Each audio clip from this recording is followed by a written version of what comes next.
TP. Hi, Bear.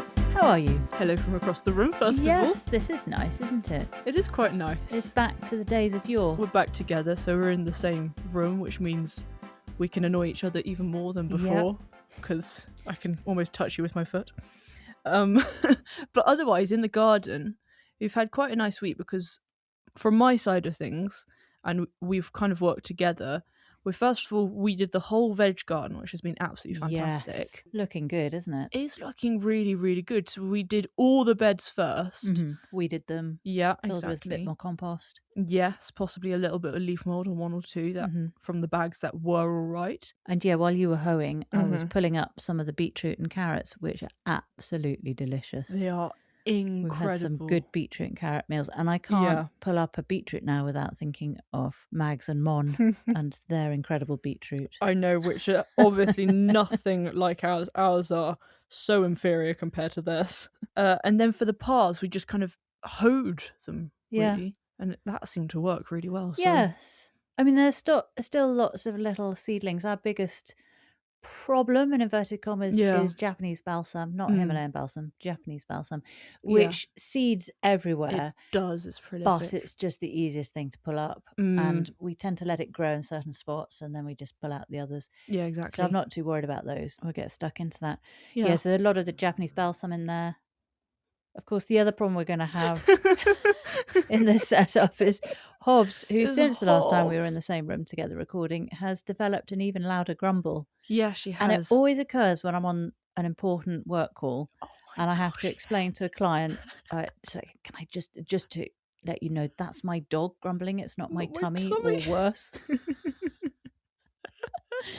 Anywho, that's fantastic. Any noises like that is Hobbs. It will always be Hobbs.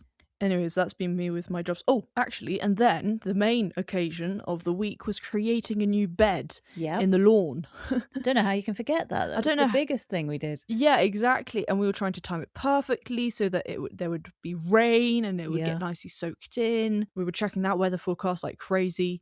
And so I've created this bed. It does look a bit like a kind of the emoji ghost, if you know what I mean, kind of slightly checkered bottom. Do you mean from Pac-Man?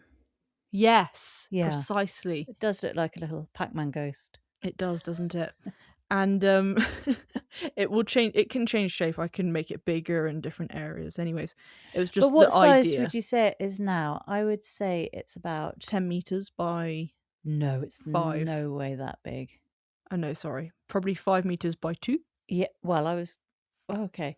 Is that better? Yeah, about that. About that, I'd say about that. Yeah, I was going to go 4 meters by 2 meters. I'm going 5 meters. Anyway, always go bigger. Approx that. Yeah, and then approx that. And where then did you get your plants from? So I was just first of all, I just churned the soil. That was just kind of like a big dig as deep as possible, and then kind of churn it over a bit because it was turf. So exactly. Dug up a wodge of turf, kind of slapped it over on itself, exactly. So the turf was underneath. So all the roots were up, and then they could just kind of dry off and stuff like that. And loads of birds came because they just loved picking out all the little worms or whatever in there. Yeah. Which and seeds that you disturbed maybe as well. Yeah, exactly, and seeds as well. And then I just put a very, very thin layer of compost just to add a little bit of nutrients to soil, just so the plants aren't like, oh my gosh, shocker blocker, there's no nutrients in this soil. And then we planted some of the plants. We dug up some oriental poppies. We had popped some in there. We also had some yarrow because I know it was this pretty pink one, which I did actually quite like.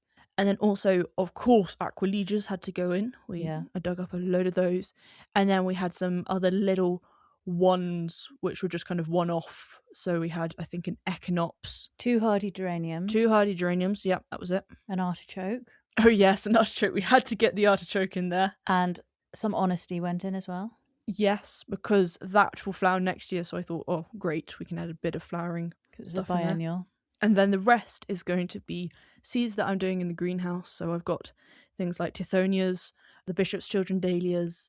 I have cosmos coming up. So that's a kind of general mix of cosmos, then also cupcake cosmos, and then also the sulphur coloured cosmos, which we're going to really try again this year. And then also things like calendula, which are just like a great filler. But also are just there and vibrant and always looking amazing. So the reason we've done this is because we've decided, we had a bit of a brainwave the other week because we do have part of the garden that is on a very, very steep slope, probably going towards 60, 70 degrees. Yeah. So it's practically like a wall. Yeah. Even more than 70 degrees in some places. We have built steps into that wall of garden. Yeah. And we've put some beds in with retaining wooden walls. And then we planted. So it was an old field. It was just full of brambles and bindweed and ground elder, ivy, all those sorts of things. So then we've made these beds and we put in a load of plants. Then we waited to see what flourished with minimal effort from us. And what we decided not so long ago was, firstly, this time of year, it's great. All the shrubs are really coming into their own. Yeah, they are. Secondly, shrubs have been the lowest maintenance. You can literally just leave easy. them to it.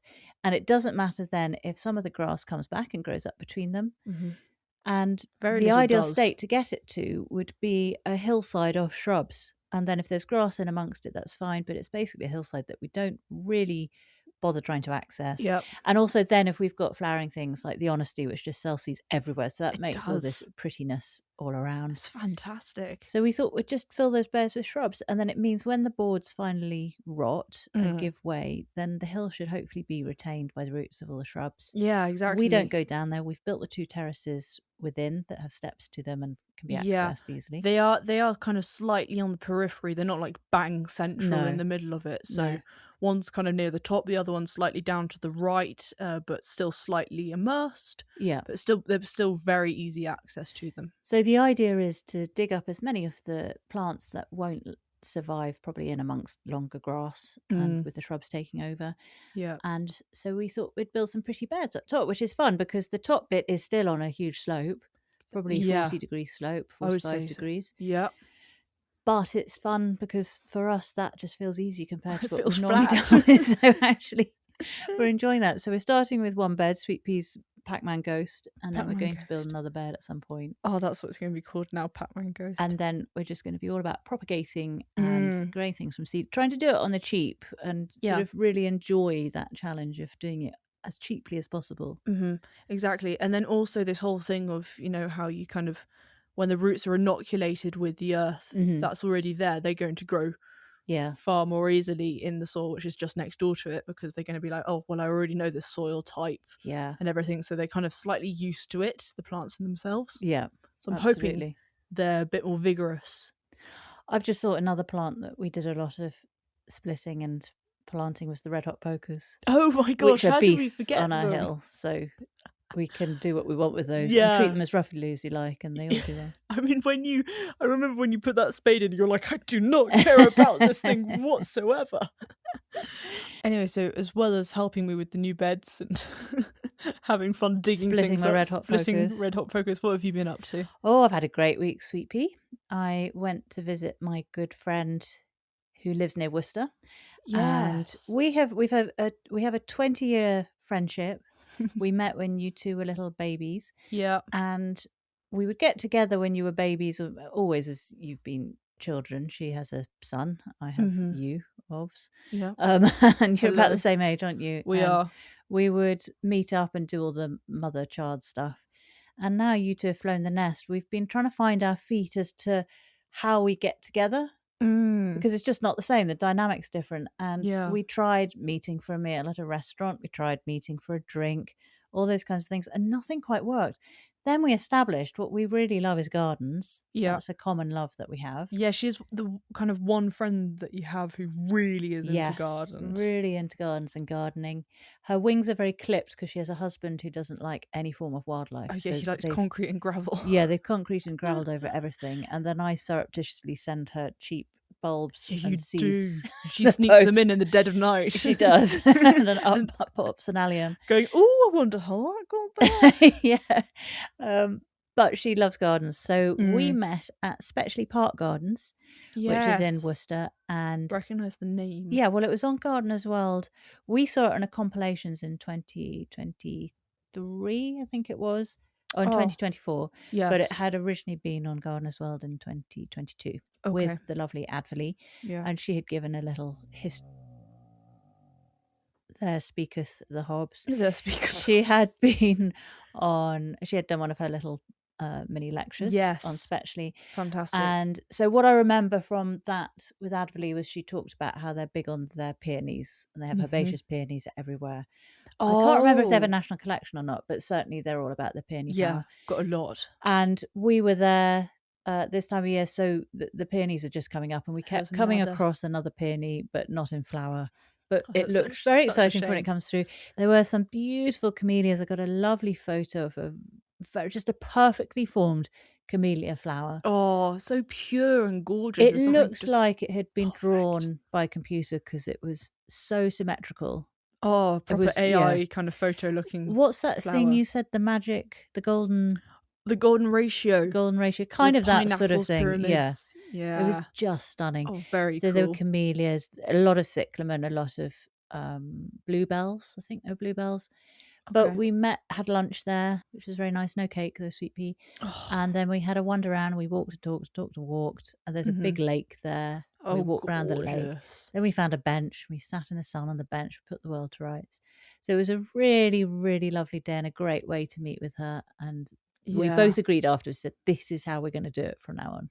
That sounds when we very get together, cool. Let's do that. So very nice way to spend the day. Oh, that sounds great. And other than that, in the garden, it's now frantic trimming and mowing time. Of course. So I've been going hell for leather with that. And also, I was out clearing some more blanket weed from the pond. Oh, yeah. Having a very nice moment to myself. I like to do that mid-afternoon when I've been working, just sat at a computer. Yeah. Get out in the fresh air, down by the pond. Hobbs came out with me. Mm-hmm. And I have solved the mystery of the escaping Hobbs. No. Yes. She did it in front of you? She did it in front of me. So she What is she doing? What is wrong with you, Hobbs? Like, honestly, if you're going to be a criminal, be a smooth criminal. Well, we have two gates that I built out of pallets. One is at the top. It's on a sort of slopey bit of land, and the gate is built so that the vertical panels of it are staggered, to sculpt the hillside. And I saw old Snake Hips put her head through between two of these vertical panels of wood. The one that she'd broken? The one she broke, not through there. Not through over there? to the right-hand side of the gate, between two unbroken pieces. Head through, left shoulder, right shoulder, Snake Hips, and she was free. And she sort of bounced around and stared at me, and I said, "What are you doing?" Yeah. And she's like, "Ha ha! I did it in front of your own eyes." And I think that was the problem for her, because then she thought, well, I'll run off, and then realised she couldn't run off because I was just watching her. So then she came back to the gate, and I said, "Come on, get back through the gate." Yeah. And she tried to go through a slightly narrow gap, only marginally narrower. Oh my gosh, what's wrong? And got a bit caught, and then finally whacked herself through. Gosh. So I now need to put some sort of fencing on that gate. Oh my gosh. She's like one of those rats, where they can go through a tiny hole and they kind of dislocate their shoulders. Yeah, and they stuff. say a hole only needs to be a 50p piece size. Yeah.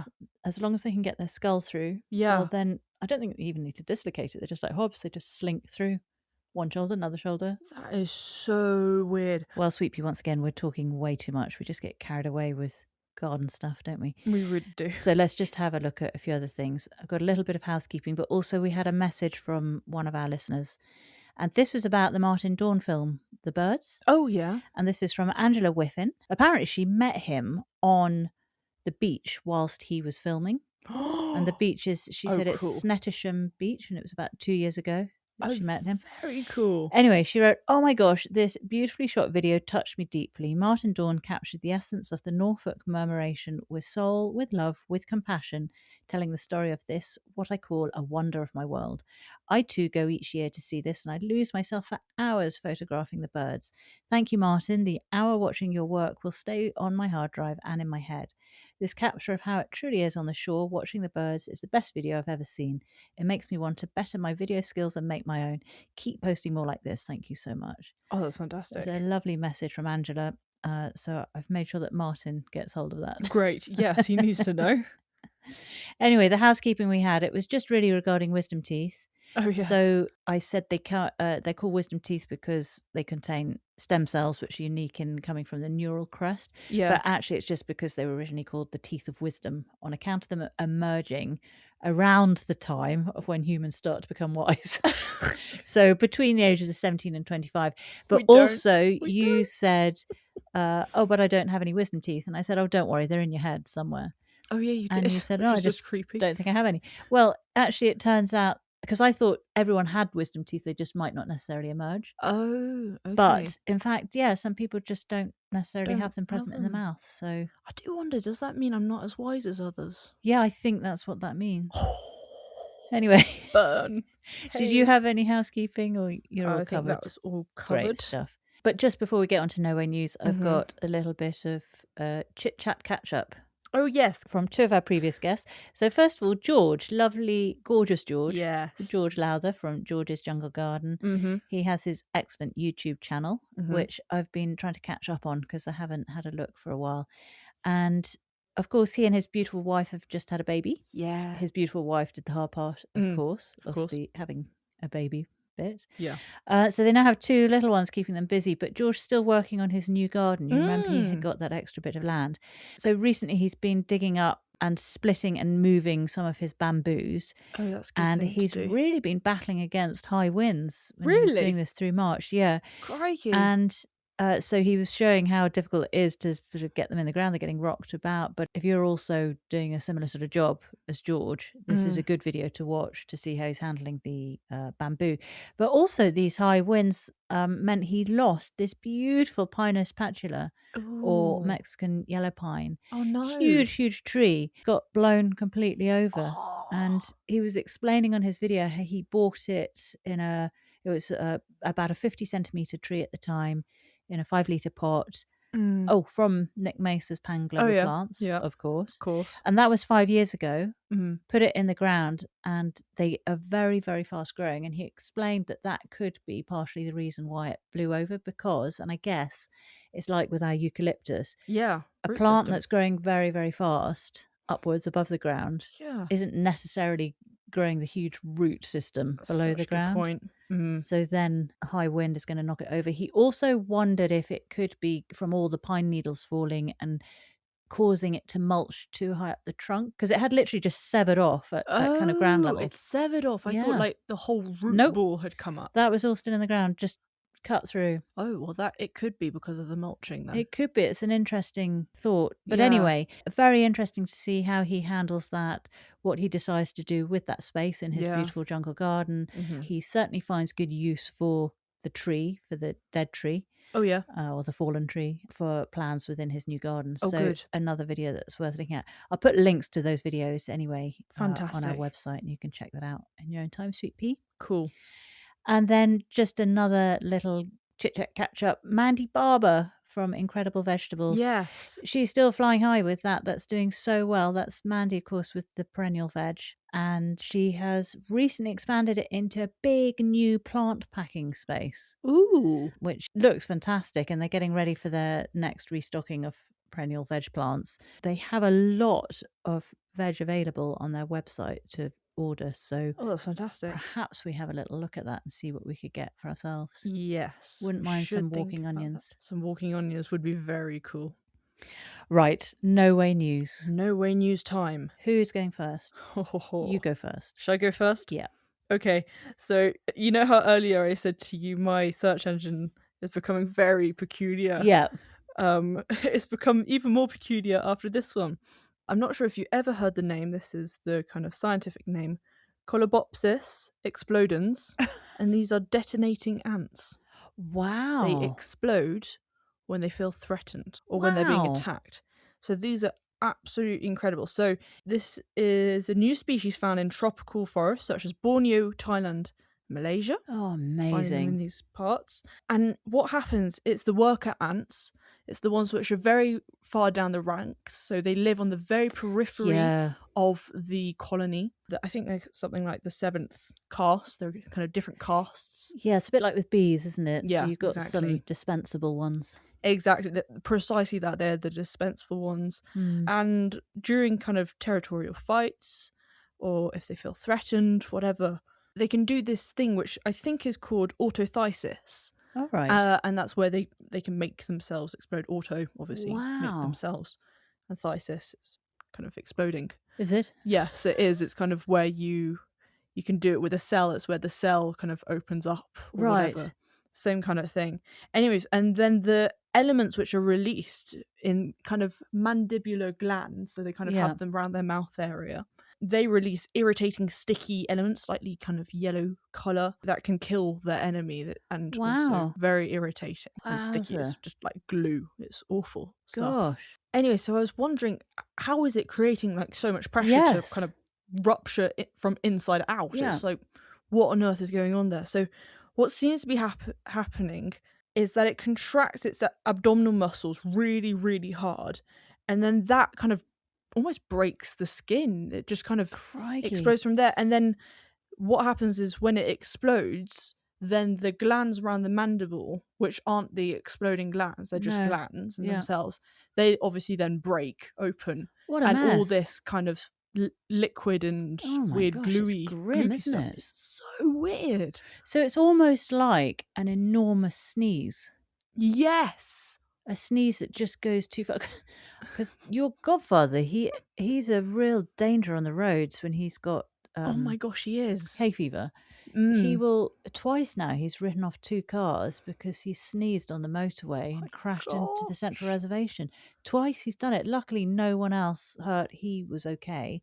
Gosh. And that's because he sneezed, and his sneezes are so violent. Yeah. And also his eyes close, and in that time has gone off the road. That is crazy. I remember actually after hearing that, when I started driving, I was so worried that I would sneeze. And I remember only the other day I sneezed whilst driving, and I was like, right, eyes open as quickly as possible. Because then your eyeballs come out. No, yeah, I know. You can't do that. Don't do that. don't keep the eyes open when you sneeze. The eyes open. But wow, that's incredible, isn't it? And that's only recently been discovered. Yeah, only recently. How fantastic. It's very, very cool. And they're still finding out more about it, about the kind of properly what's going on to make that ant explode. Oh, the planet is so incredible, isn't it? Completely mental. And, we say about how we don't know a fraction of what goes on in the oceans. Yeah. Or we only know a fraction of what goes on in the oceans. But on Earth, we're discovering all these new animals. And plants, of course. It's completely mad. Amazing. That's a great note of news, Sweet Pea. Yeah, it does actually remind me of a Calvin and Hobbes bit where I remember the dad told Calvin that if he sneezed hard enough, he can make his head explode or something like that. And it made me think of that. Poor little Calvin. Like the ants. What is yours? Well, mine's slightly different. Mine's about the Gila monster, which is a species of venomous lizard native to southwestern United States and the northwestern Mexican state of Sonora. Okay. And its toxic bite can kill a human. Ooh. They're around a half a metre long, so they look like a big kind of podgy salamander type lizard. Oh, that's quite cool. But at the back of the 20th century, there was an endocrinologist, Daniel Drucker, who was looking for a hormone similar enough to the human gut's GLP-1. Do you know what GLP is? No clue. Some people might know what this is. GLP, it stands for glucogen-like peptide.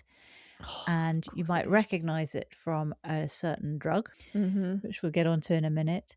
But the hormone that Drucker was specifically looking for was to have a similar appetite suppressing and blood sugar regulating quality to the GLP-1 without being broken down by the human body so quickly. So you probably are getting a clue as to what drug I'm talking about. I'm pretty sure I know what you're talking about. But he went off the back of some research carried out by endocrinologist John Eng, gastroenterologist Jean-Pierre Raufman, and biochemist John Pisano, who had sequenced the proteins in Gila monster's venom and had found 2 that looked similar to the human GLP-1.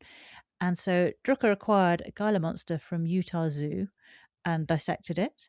Okay. And through his works, he confirmed that the lizard species' unique genes produce a protein, exendine 4, that fitted the bill perfectly. Okay. It mimics GLP-1, but hangs around in the human body for far longer. And a synthetic version was then created, but it wasn't until 2005 when it became an FDA-approved treatment for type 2 diabetes. Yeah. And subsequently today has become Ozempic.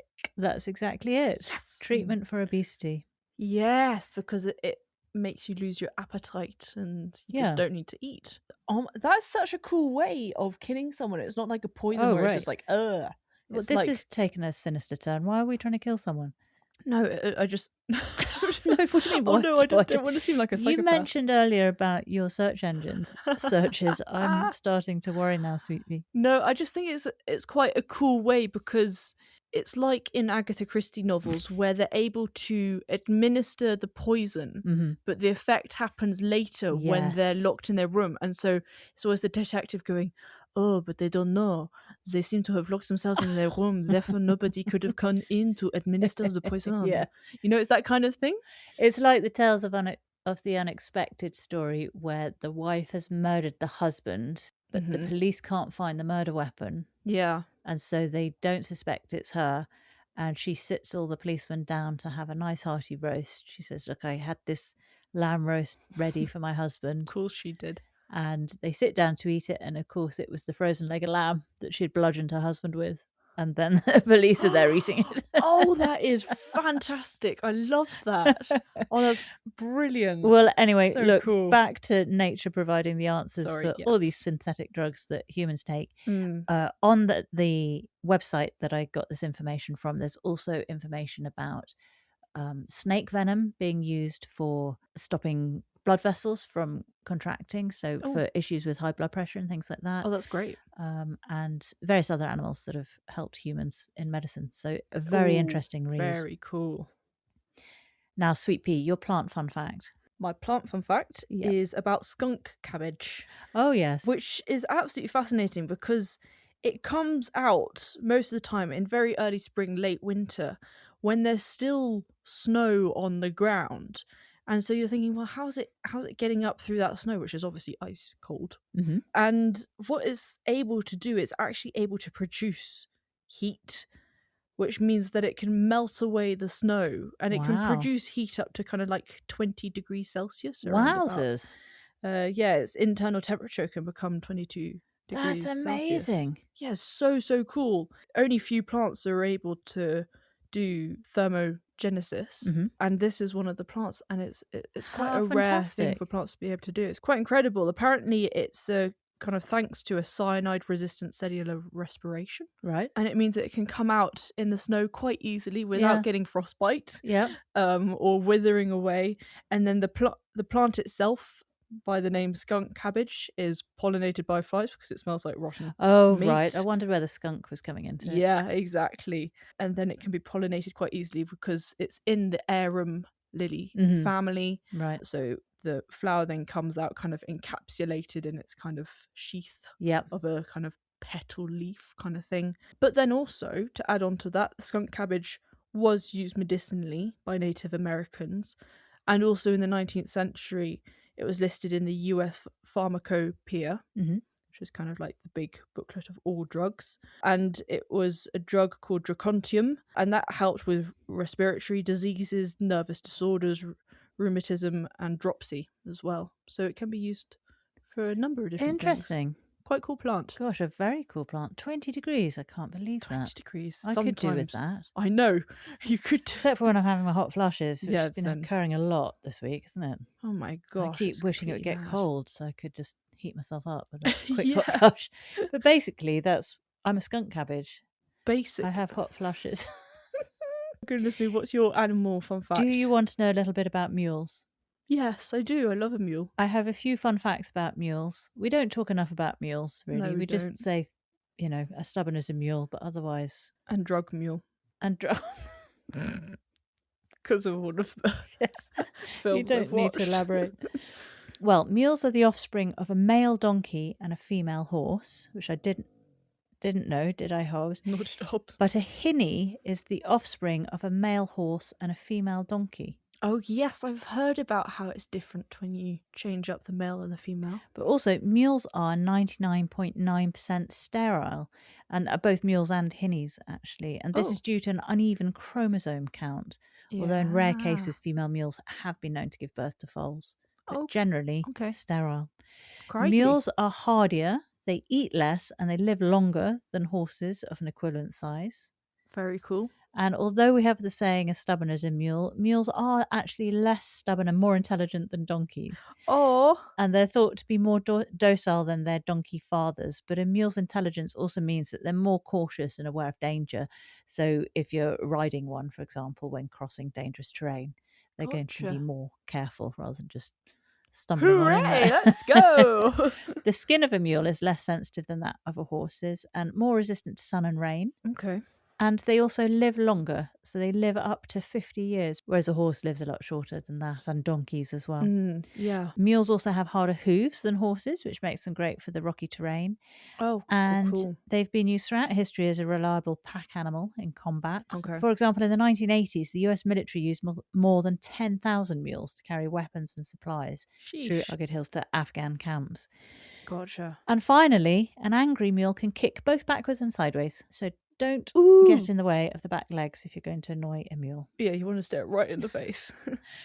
Right, Sweet Pea, we should have a look at this episode of Gardener's World. We absolutely should. So this is Gardener's World 2026, Episode 5, Recap. Off we go. Well, this is Frances and Rua at Damson Farm. This is Yes. Alison and Twiggy's place, which Frances was at quite a bit last year as well, wasn't she? She was. And I have a feeling she might be there quite a bit this year. I have a feeling she will be as well.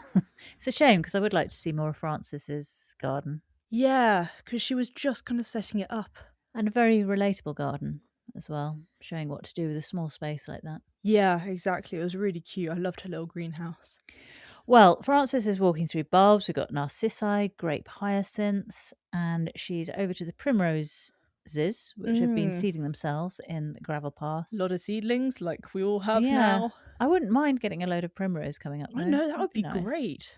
And then she explains about the male and female flowers, which I had no idea about. So you get the thrumi, which is the male part with anthers at the front, and the female parts at the back, and then the pinnae, which is the female with the stigma at the front, so they won't pollinate themselves. Yeah, that was quite interesting. And the primroses are great for the carder bees or the hairy-footed bees or butterflies. And then Frances is working on a wildlife-focused part of the garden. Yes, exactly. So already little area for hedgehogs they have there. And then she's allowing other things like celandine, dandelions in that area. And then she said you just want to dig out holes for placing your plants in. You don't want to completely weed the whole area and then put down compost or whatever, weed suppressant. You just want to take out little chunks where you want to put your plant in and then pop your plant in like so. And so, for example, she was moving a hazel seedling because that was too near to the parent plant. She was going to put that somewhere else. And in its spot, she was putting the viburnum opulus, which is the Gelder rose. Yes, and then she gives some interesting new advice from the RSPB on feeding birds, i.e. safely and seasonally. So that means that in the spring and the summer, rather than putting out seeds and nuts, it's growing wild food sources, so berries, seeds and plants that will bring insects in for the birds to feed on. Now, this is interesting because do you remember Gokul Asokan, who joined us for a chit-chat? I do. Well, during his first year of his master's, he researched exactly this. He worked on a project that examined the decline of finch populations, which is precisely what Frances talked about. And particularly the link to the spread of a disease called trichomoniasis. Oh, okay. And that has had a significant impact on common garden birds and habitat loss. And I'll just read to you a comment that he made on social media. He said, "At the time, my focus was on understanding how design could contribute to a solution.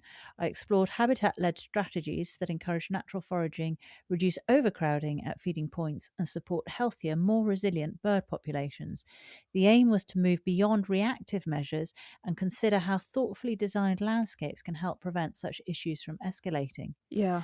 Which is basically what the RSPB is now saying. So he is completely in line with what they're talking about. He was ahead of it. Ahead of it, absolutely. So the RSPB highlights the importance of hygiene, spacing, seasonal feeding, and careful management of feeding practices to reduce the disease transmission. Absolutely. So I'll put a link to his post because he's put in a few photos of his project and great, and a bit more information on it. So great work, Gokul. Really impressive.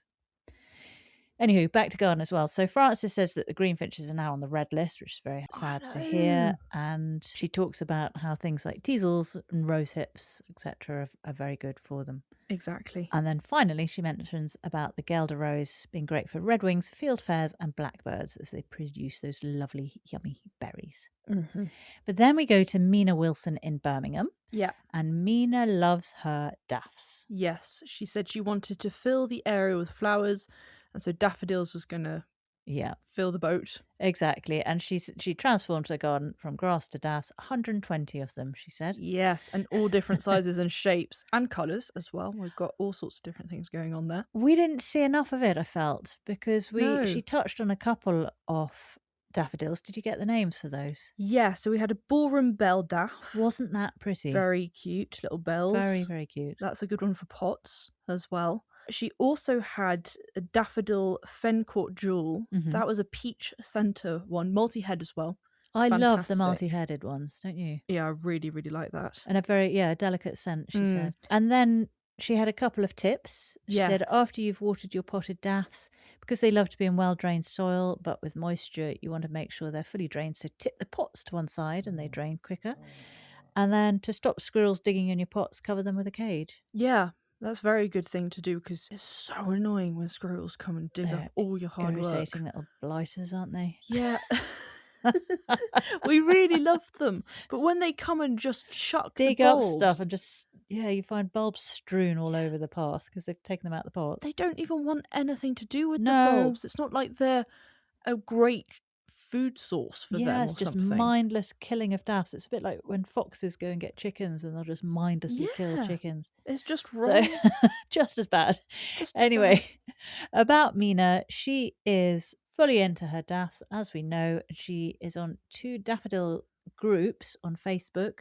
You can get all sorts of groups, but a group for anything on Facebook. And very niche groups, I was just, very that's specific. The word I was looking for. If you want a niche group, you're going to find it on Facebook. I had a friend of mine ask me if I knew anyone, I don't know why he was asking me, who bought and sold, what was his car? Old Peugeot cars. Was there a group called Buying and Selling Old Peugeot cars? Well, yes. So I said, have you tried Facebook? He said, I'm not on it. So I did a quick search like that. And sure enough, there are groups buying old Peugeots. Anyway. That's hilarious. So the 2 groups that Mena's on, one is called For the Love of Daffodils and the other one's called Daffodil Addiction. I'm sure she's probably on others, but she puts lots of beautiful photos on there. Oh, great. And all the other daffodil lovers with all their gorgeous photos. So if you're a daffodil nut, then I'll put links to both those groups and perhaps you can join as well. Fantastic.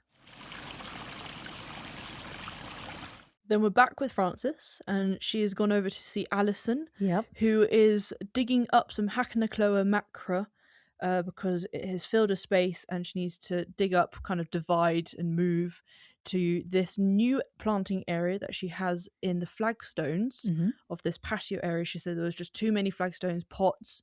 In the summer it took a lot of watering, just too much. So she pulled up some stones, didn't she? Yeah, but there was a lot of concrete, really bad stuff under there, so it took a lot of time to create this lovely compost which we could see. And so she was putting in the Hacknacloa, also Spirea, that was going to be at the back. A Daphne White Queen was also going to be there.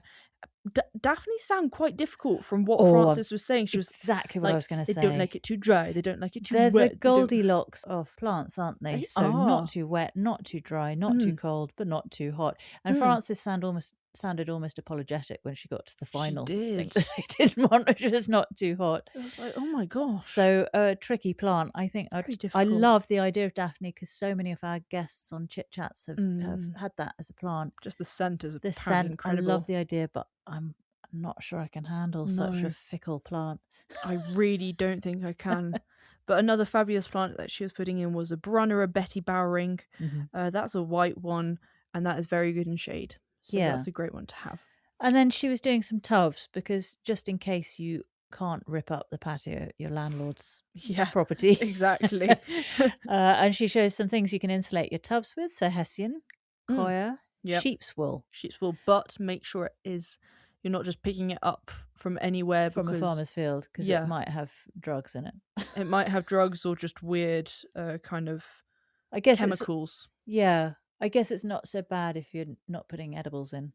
Yeah, exactly. If it's just flowers, then I'm sure that's all right. But then she says, of course, paper and cardboard as well, which I think we all have plenty of, don't we? So yeah, we can. That can go in with all the Amazon packaging. Mm. And then Frances is popping in some peas. She's got dwarf mange 2 type 1s. Mange 2, of course, meaning eat all of it. Yes. I don't think she says exactly which ones they are, though, does she? Gives it a thorough water. Yeah. She says you can harvest those late June and then you can pull them up once they're done and replace with a crop that can take higher temperatures later on in the year. Exactly. Then we head over with Joe Swift to Cornwall. It was last August, so the lovely hazy summer of last year. At Crugsillick Manor in Truro. And this is Annie Agnew's beautiful garden. Right by the sea, so getting blasted with all that lovely sea air. Did it remind you of Patrick Gale? Yeah. Down in Cornwall with his beautiful right roses. Right down towards Land's End, I think, isn't he? Yes, he was. And what Annie has done, so Patrick had put in windbreaks that had been an important part of the framework of his garden, was get all the windbreaks in. And he isolating it relied slightly. on New Zealand type trees, which he said can handle the wind. Exactly. But what Annie is doing is a lot of hedging, and she's had put hedges in around 10 years ago. Very mature. Lovely, just dense. Different lines and heights and shapes of hedges all around the land. Flowed. Creating then all your different rooms, your garden rooms. It's fantastic. It's kind of 2 birds, 1 stone. Yep. And then you've got it all just figured out. And fantastic rooms. Yeah, it was such a good idea. So Jo explains how she separated the garden into planting zones, and he mentions a couple of the hedges. So she uses yew, doesn't she, with this pittosporum. Yep. Which bees love. Herheria sextillosa. Or the ribbonwood. And then I could relate to Annie when Jo asks why the plants, colour schemes, etc. And she said, just plant greed. They want plants from everywhere in the world and all kinds. And so that's what she's gone for. Yeah. You know, if anyone were to ask us the rhyme or reason behind our planting, there isn't one. Just, I like that one. I would try and make up some kind of philosophic there thing, just isn't anything. One day I had this feeling and it came to me. I felt a hand on my shoulder. That's pretty. Let's get that one. Exactly. How much is that? Not too much, let's get it. Yeah, two quid? Great.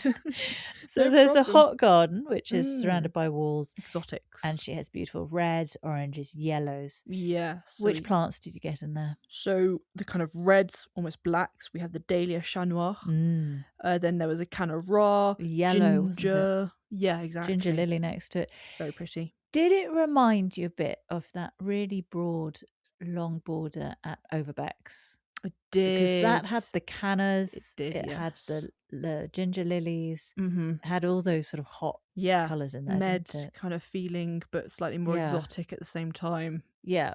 Yeah, and that's in Salcombe, isn't it? And that's blasted by the air as well because it's practically on a cliff face. It's on a complete cliff face. It's incredible.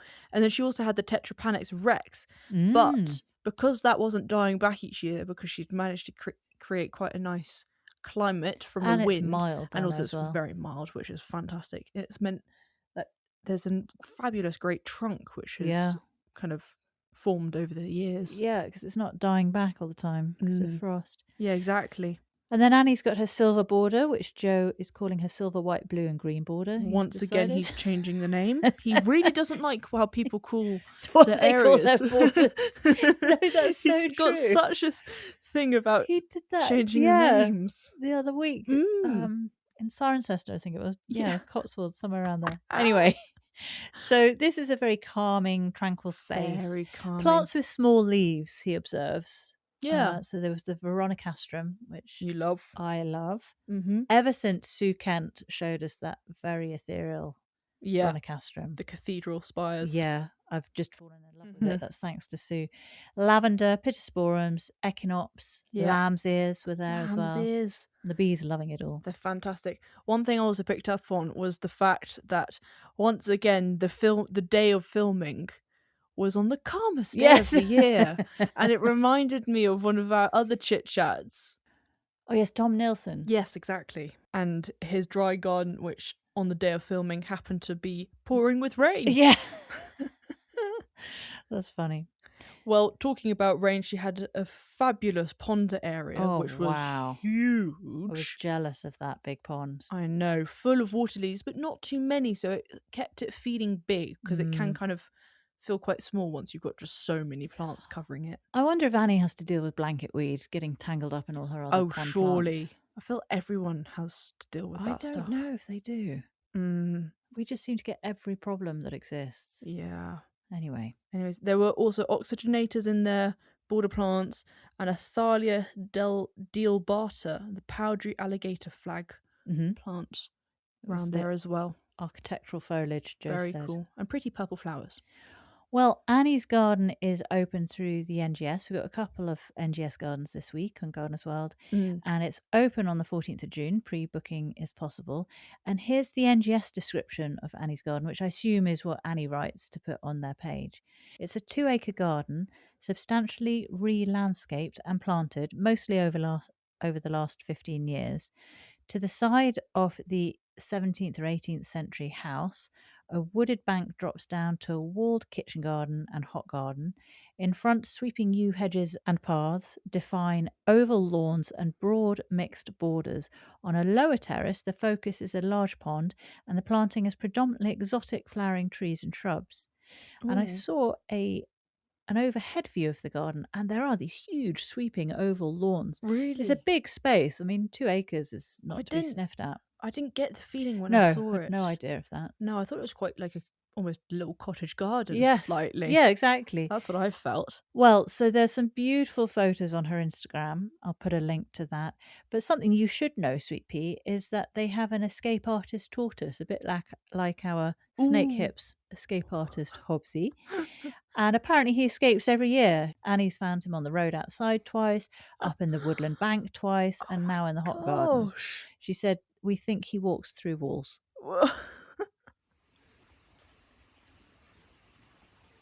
Sweeping back to Frances, and she's in the greenhouse, and she's showing off her Brad's Atomic Tomatoes seedlings. Brad's Atomic Grape Tomatoes, aren't they? Sorry, Brad's Atomic Grape Tomatoes. And the seedlings are looking fantastic because she had saved the seed, washed it all off, done all that business. Yeah. And now it's being sown and looking fabulous. And then she talks a bit about if you're not sure whether your seeds are viable, sowing them in a very small, dense row, and then pricking out the ones that look the best, the healthiest, the biggest, and then leaving the other ones, either if you've got kind of a salad ones, you can just leave them as microgreens. Yeah. I'm not sure what you're going to do with the others. But, for example, she was going to do some for kale and broccoli. So she was sowing very densely in a seed tray, and then they would just prick out the absolute best ones. I thought she was going to give us sort of perhaps a more scientific way of checking for viable seeds. Oh, that would have been helpful. And I thought there was a way. Isn't there something about bobbing and put them sinking? In water? Yeah. Yes, I actually had to do this the other day because I put a load of, I think it was sweet pea seeds. Yes, it was sweet peas that I was sowing. And I thought, I'm just going to soak them in some water beforehand because I really, really wanted these ones to work. They're the Beeline series. Really, really pretty pastels. They're gorgeous ones. Yeah, very kind of peachy, pinky colours. Nice peaches in there. It's fantastic. Anyway, so I thought I'd soak them beforehand. And then it made me think, wait a sec. There are some which are bobbing, some which are sinking.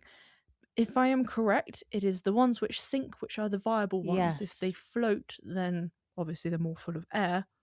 And you don't want them. Like eggs. Like eggs. Oh my gosh, it's all coming together, Sweet Pea. All coming together. So do you think you can do that with all seeds? Oh, it depends. We should have a look at that for housekeeping next week. Because I was watching this segment and thinking, oh yes, great, let's find out how to see which seeds are viable, because I had sown in my beautiful Farida seed snails a whole load of seeds, and there were some that just did absolutely nothing, and I think clearly weren't viable. So the red lettuce ones, which is such a reliable seed normally, usually like the red lettuce just grows like that, like that. But none of them worked, so I thought I could have saved a lot of time, money, hassle. I've had a better way, so we'll look that up for next week. Okie dokes. But in the meantime, we shall go to Liz Carter in Cheshire. This is the second of the NGS gardens. Yes. And this is her woodland garden in the Wirral, which she's been since 1963. Oh my gosh. And specifically, we're looking at erythroniums. Yes, she's got some absolutely stunning ones. It's such a gorgeous little woodland garden. I really, really loved it. So one of the first ones we looked at, we had a look at Erythronium revolutum. Very pretty, kind of pale purpley pink, I would say. That's also called the mahogany fawn lily. And that's a species one, isn't it? Yes, it is the species one. And she said you just collect your dry seeds and scatter them in your garden, and then you just need some patience because it's 3 to 5 years for them to flower. Ooh, that is patience. It's pretty much what I do with the honesty, actually. When they go to seed, I just allow them to crackle up. Yep. And then I just scatter them everywhere randomly, and then they always come up. They do. They're fantastic. Well, Liz used to live in California. Yes. And for a year, I think it was in 1961 to 1962. Her husband, Peter, was doing a postdoctoral fellowship, and she flew out to join him. And then there's just the tiniest mention that Liz was working on stage 4 of Saturn, which was the bit that went to the moon. And then that's all we cover. Now, I guess it's impossible in the 8-minute segment for them to cover more than that. But I would be very, very interested to know more about Liz's background, because she sounds like she would have some stories to tell. Yes, precisely. She sounds like one of the people you could sit down with a cup of tea and a slice of cake and talk for hours. And you'd just sit there not saying a word, just your head in your hands listening. Precisely, just staring. Wide-eyed. Like a little kid listening to your parents or something, telling stories or something like that. Well, I think we should see if there's any chance of getting Liz onto a chit chat. That would be great. Wow. I know. Just wow. Just wow. And very appropriate having Liz on Garden as well now, because of course, Sweet Pea, there was Artemis 2, which went to the moon. Had 4 astronauts in it, 1 woman, 3 men. Very cool. And they've just returned from the moon. Oh, have they? An expedition. Crikey. So that's pretty cool as well. Anyway, they came back in one piece. Fantastic. And when Liz and Peter came back, they wanted a house buried in the country. And they had no money at all for plants, so they got propagating. Liz shows us numerous woodlanders at the back near the woodpile. Yes. Which plants did you get there? So we had a whole load of trilliums. So we had a Trillium ovatum, Trillium albidum, and also a Trillium simile, which was I thought was really pretty with the way that the flower could either drop down under or kind of come up between the leaves. Yes, very pretty. And then we see the Erythronium White Beauty with its silver veining leaf. What a beautiful leaf that Living in the roots of the tree. Very cool. Beautiful. And then Liz shows us her nursery beds. And what were they full of? They were full of Erythronium tuliminense.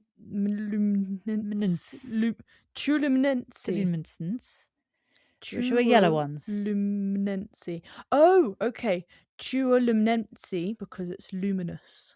Luminense. Oh, tuoluminense. Tuoluminense. Okay, cool. Yes. Yellow ones. Yellow ones, really pretty, like a light bulb. Yes. And then she talks a bit about how she can get crosses sometimes. And she has one called Elizabeth, which apparently was a cross between, she said you get the green from the Oregonum, Erythronium, and then the pink of the petals from the Revolutum. And I thought that was a very pretty plant. She said that they had found in her garden. And that was with 3 flowers per stem. Very pretty. Very, very cool. She said they hate being in pots, and she shows us one in a pot, which she divides, but never do them now, she says. Do not do it. Do it when they're dormant in August. Yeah, she was just doing it for show. So what does she do? She empties out the pot, and she shows an example of next year's bulb, and she says this is why it's called a dog's tooth violet. Yeah. And she showed that little bit of new growth on the bulb, which did look exactly like a dog's little canine tooth. Yeah, exactly. And she recommends starting how she did. She said start with yellow hybrids and pagoda as they're readily available. Yeah. And the white beauty, and they'll give you 2 bulbs next year, so divide and plant them around the garden and continue on like that year on year. Exactly. And right at the very end, Liz says that they calm her. She says they're good for my well-being. A very fashionable term. Exactly. Which is so true. Anyway, as I said, Liz's garden is open through the NGS. It's called Briarfield. And they've been opening for the charity for 30 years now. Wow. And a little bit about the garden. which I think, I'm trying to remember now where I saw this. This was either in the NGS, on the NGS page, or in a beautiful article from Great British Life magazine. But I'll put a link to both anyway, because there's quite a bit of detail about the garden. Because again, it was quite hard really to get a feel for the full garden. And obviously we were focusing mostly on one plant. And often we find with guests on garden as well that there might be focus on one particular plant, but they actually have a whole plethora of other plants that they're into, specialize in even, but that's just what Gardener's World is covering in that segment. So this is what it says. In 1963, Liz and Peter were in their mid-20s and bought the bungalow, which was riddled with dry rot and woodworm and was surrounded by wilderness of mixed saplings with a ground cover of brambles. Crikey. All cash went into the house and the unskilled labour into the clearance. A literature survey gave hints of what to plant while lack of funds honed propagation skills. The inevitable happened and they ended up with more plants than space. And so in 1976, 2 paddocks in the lane came up for sale. So they started again in those paddocks. Oh, interesting. It was a great playground for the children. There was unlimited opportunity to indulge in their increasing passion for plants, but basically you've got these 2 areas. So the gardens are on a south facing slope. The soil varies from very sandy with underlying sandstone at the top of the hill to a reasonable loam towards the bottom, and they have many specialist plants. The main garden is 3 distinct areas in 1.5 acres. And it's got maturing trees and shrubs, herbaceous borders, plus a veg garden and a soft fruit area. And then they have a whole load of water features throughout the site to encourage wildlife. And then they have the home garden, which is a short walk away along the lane. And that's more formal with terraces, a hidden fernery with pond and a woodland glade. And they've got alpine gravel beds as well in both gardens. Ooh. So a lot going on. And they also, if you are visiting through the NGS, they do a large plant sale. Oh, great. On open days. So I'll put a link to them on the NGS and also their Facebook page. Fantastic. Swooping back to Frances this time. She is talking all about pruning and being very careful of birds around this time of year, which did remind me when I was cutting back the pampas the other day. Oh, yeah. Found a bird's nest in there, which had been left. Yes. There were no birds or eggs. No, it wasn't an active nest. It wasn't active. Last year's nest. Yeah. Beautiful nest. Yeah, it was gorgeous. Great photo of it. I'll put that on the website. I know. So Frances, she was actually cutting back and pruning with shears, a filaria. You still want to be careful in those kind of shrubby bushes. She said it's a great alternative to box. It is. And I guess with fewer of the problems of box as well. Yeah, keeps quite tight. But also she said that box, when they aren't pruned, are less susceptible to blight. Yeah. And to the moths. And they're more resilient, aren't they, to caterpillars. Yeah, exactly. But then we go to Toby's place in Devon. Toby Buckland, of course. Yep. And he's been here 20 years now. And it's on a sloping site. It is. And he's put in a lot of retaining walls to maintain that. If we could afford retaining walls, we would get those. Yeah, we so would. But what I loved about this section was it was practically a whole section of top tips, of top takeaways for us. And on retaining walls, the first top tip was agapanthus. Evergreen, the evergreen one. I didn't know that acted as a good retaining wall. No, I didn't actually even know that there was an evergreen agapanthus. So that was crazy. The difference between the evergreen and the one that we have is evergreen isn't hardy. Isn't it? No. Whereas the one we have is completely hardy, so you can dump it in the ground like we have, forget about it, and it re-emerges every year. Oh, that's annoying. But the evergreen one, not so much. Because I was about to say, we just need to get evergreen everywhere. But I guess in Devon also it's heading towards Cornwall, so you're getting slightly milder temps down there, aren't you? Chill. And he was lifting and dividing in agapanthus and tearing them apart. We've seen Monty do that multiple times. He's so brutal with them, and it's absolutely fine. I love that. And then he's in a dappled, shady area and he's got hellebores to propagate. Yes, which are very easy to do because they obviously love to be in a dappled area, so that's under trees. So we're talking leaf mulch falling to the floor, mulching down, and obviously the seeds are going to be able to germinate very well in those conditions. Yeah, I didn't know, ignorantly, I didn't know they self-seeded. No, I didn't either. I had no idea. I thought they were a lot harder work than that, so I like that idea. I know. So what happens is he will put some leaf mould when they're kind of creating their seed pods, so he can see that they're getting kind of bigger and bulging and about to open up. Mm-hmm. He puts the leaf mold around the base of the plant, then the seeds drop down, create little seedlings nice and easily. Yeah. And then he can just dig those up and pop them somewhere else. It looked so fantastically easy. I was like, gosh, it looked I love easy that. and everything just looked in order and in control. Not So controlled, in control. but he seemed very in control. Just, this is easy. I know Whereas what you somehow we never quite make it look like it's easy or that we're in control. We need to get a leaf from Toby's book, don't we? Yeah, I know exactly what you mean. Have we meet Richard Parker, and that's Toby's black cat? Yes!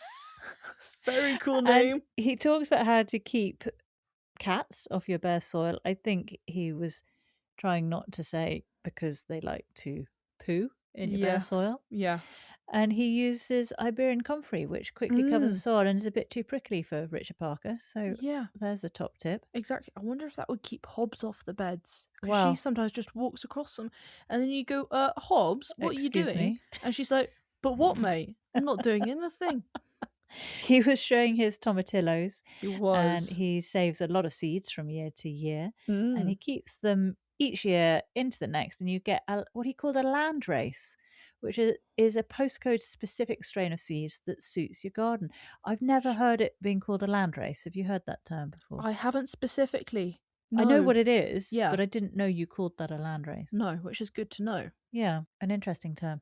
But anyway, with his tomatillos, he puts the fruit on top of the soil, and as it rots, it strips away the waxy cuticles from the seed and makes them incredibly easy to germinate for them to sprout from there, which is a bit of a no-brainer. It is a bit of a no-brainer. It's just letting nature do what it naturally does, and it's obviously going to do it correctly. Which takes me back to what Frances did with those tomato seeds, and getting rid of all the pulp and all the that sort of slimy stuff. I remember at the time thinking this seems like a far too much lot of work. Is it necessary? I still wonder if it was necessary. What would have happened if she hadn't done all that? I do wonder. We should do a test. Well, we mustn't forget that Toby's got his garden festival coming up soon. The Toby Fest. Yes, the Toby Fest on the 1st and 2nd of May. Tickets are still available. I'll put a link to the website. I think from memory it clashes with a Gardener's World event then. It does. But there will be Arit Anderson at Toby's festival, and Toby, of course, and then a number of other speakers as well. Yeah, cool.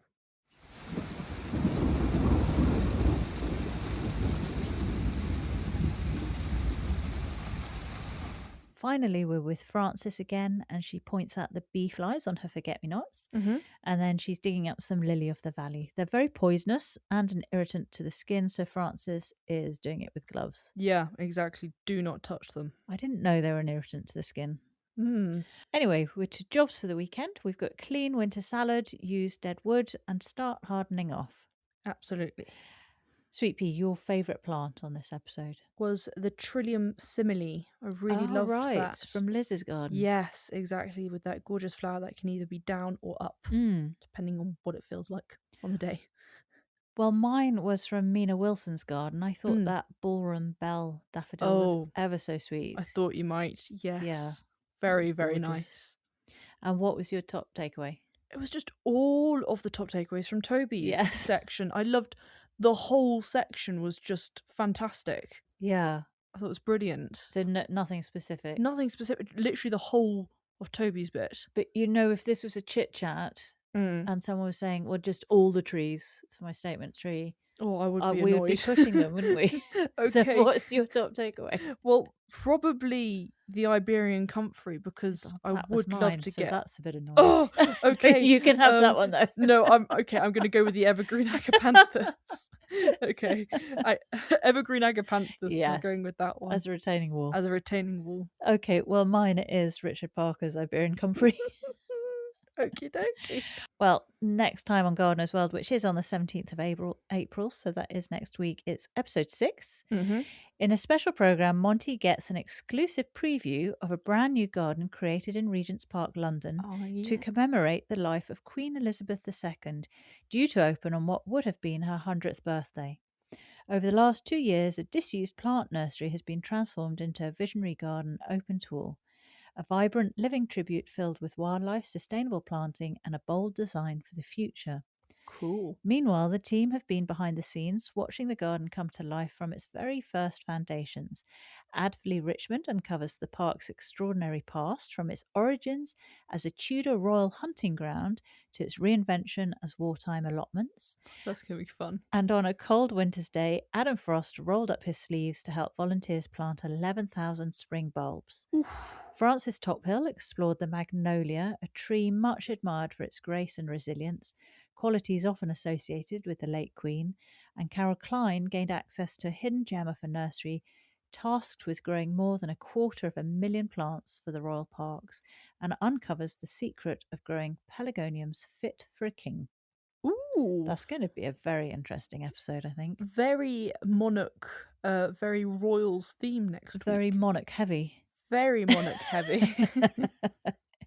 But it would be very nice to see Adderley and the rest of the team. But we have a soft spot for Especially Adderley, Adderley. don't we? Yeah, of course we do.